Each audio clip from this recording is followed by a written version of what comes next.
বিসমিল্লাহির রহমানির রহিম। প্রিয় শিক্ষার্থী, দেখো মান নির্ণয়ের এমসিকিউ সমাধান করার জন্য আমাদের অনেকভাবেই প্রশ্ন আসে। যেমন আমি একটি প্রশ্ন লিখতেছি, এভাবেও প্রশ্ন অনেক সময় হয়। x সমান দেওয়া আছে √3 প্লাস √2, 1/x সমান কত, হোয়াট বের করতে হবে। 1/x এর মান আমরা বের করব। তো মান নির্ণয়ের জন্য আমাদের সময় অনলি 3 সেকেন্ড। 3 সেকেন্ডের মধ্যে আমাদের উত্তরটা বের করতে হবে। যেহেতু তো x থেকে 1/x বের করার জন্য আমরা গাণিতিকভাবে বড় করে বিশ্লেষণ করে আমরা বের করতে পারি, কিন্তু শর্টে কিভাবে করব? তোমরা এটাকে শর্ট করার জন্য একটা নিয়ম ফলো করতে পারো।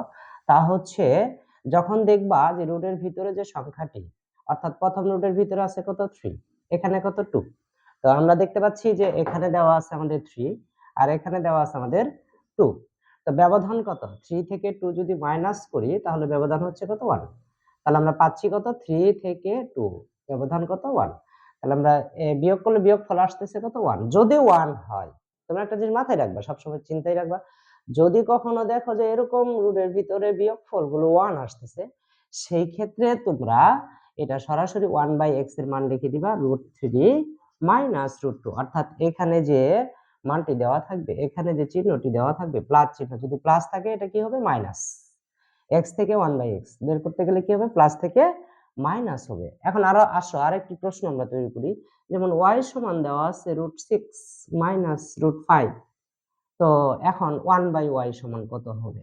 আমরা 1/y সমান বের করব।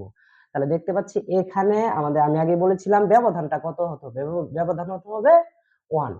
তো 3 থেকে 2 বাদ দিলে 1, এখানে 6 থেকে 5 যদি আমরা ব্যবধান করি, 6 - 5 ব্যবধান কত, 1। তাহলে আমাদের এই ফর্মুলার সাথে এটা কি মিলে গেছে। সেই ক্ষেত্রে আমরা কি করব, y এর মান থেকে 1/y যদি বের করতে চাই, তাহলে আমরা করব এখানে √6 মাইনাস ছিল, আমরা দিয়ে দিব প্লাস √5। ধন্যবাদ।